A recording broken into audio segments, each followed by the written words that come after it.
আসসালামু আলাইকুম রহমতুল্লাহ।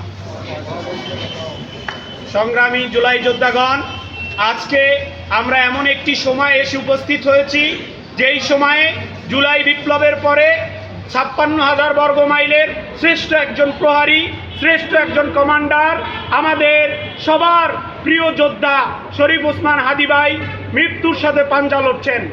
আমরা ষড়যন্ত্রকারীদের সুস্পষ্ট হুঁশিয়ারি দিতে চাই, আপনাদের শ্বাসরোধ করে দেবো আমরা ইনশাআল্লাহ। জমিনে ৫৫ বছর আপনারা ষড়যন্ত্র চালিয়েছেন। ঢাকার জমিনে কোন ষড়যন্ত্রকারী শ্বাস নেওয়ার সুযোগ আমরা দেব না। ডাকসুর বিপি আবু সাদিককে যুদ্ধ ঘোষণা করেছে। আমরা সারা বাংলাদেশের জুলাই যোদ্ধারা ডাকসু বিপির আহ্বানে আমরাও যুদ্ধ ঘোষণা করব। শরীফ ওসমান হাদীর কিছু হলে পার্শ্ববর্তী দেশে অঙ্গরাজ্য ভেঙে ফেলব। আধিপত্যবাদ ৫৫ বছর ছিল, এই ৫৫ বছরে অনেক ধরনের খেলা খেলছেন।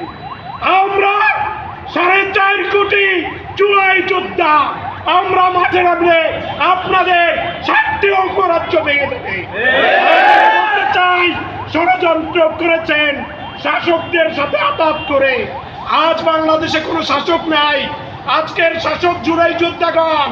এই অবস্থায় জুলাই যোদ্ধাদের উপর আর ষড়যন্ত্র করলে আমরা এই ষড়যন্ত্রের পিছনে যারা রয়েছে তাদের মুখোশ উন্মোচন করব, তাদের নিজেদের জমিনকে শঙ্কিত করে দেবো ইনশাআল্লাহ।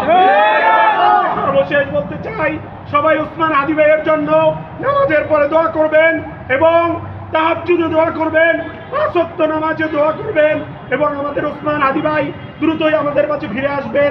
বেগম খালেদা জিয়া অসুস্থ রয়েছেন, তিনিও দ্রুত আমাদের মাঝে ফিরে আসবেন।